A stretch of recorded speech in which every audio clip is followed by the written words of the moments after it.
سلام بنات. هقول لك على شيء سيغير حياتك بالكاد، شيء ستشكريني من بعد، وسوف تذهبين إلى التعليق وستقولين شكرا، لم أكن أعرف هذا. ضيعتي على عمرك أشياء كثيرة، ومنها الصدقة. تطرد الهم، تفرج الهموم. قال الرسول عليه الصلاة والسلام: داووا مرضاكم بالصدقة. الصدقة تكشف المرض، تكشف الهموم والغموم.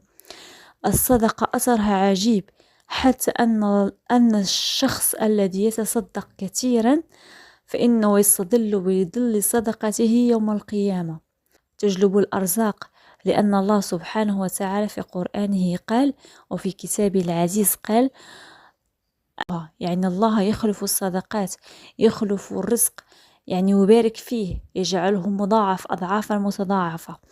الصدقة أثرها عجيب، لم يلتزم شخص الصدقة إلا وفرجت همومه وغمومه. هناك عديد من القصص عن أشخاص كانوا مرضى وتصدقوا وشفيوا من أمراضهم بفضل الصدقة، حتى أن الميت في قبره في القرآن يقول الله سبحانه وتعالى: ربي لولا أخرتني إلى يوم، يعني أتصدق، يعني ليتني أرجع إلى الدنيا فأتصدق.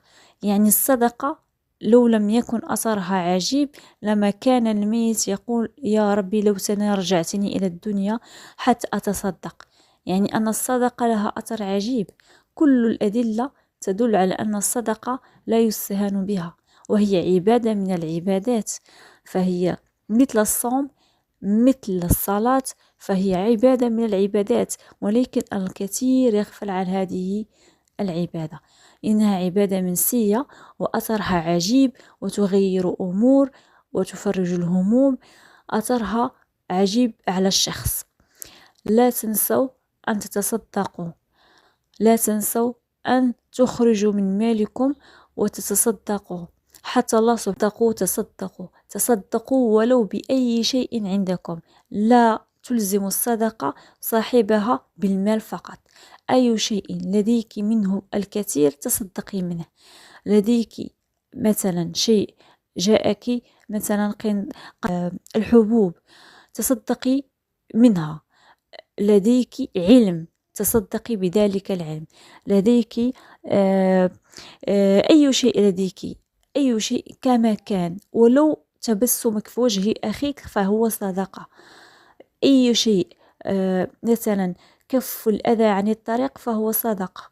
أي شيء خير فهو صدقة. إن لم يكن الشخص يتصدق بالمال، فإنه أي شيء يتصدق منه، علم، معاملة جيدة، فهو صدقة، ويحتسب في ميزان حسنات هذا الشخص. تصدقوا تصدقوا تصدقوا قبل أن تفارقوا هذه الحياة. هذه نصيحة لي لكم اليوم. إن أعجبكم الفيديو فلا تبخلوا علي بلايك وإعجاب والاشتراك في القناة، والدال على الخير كفاعله.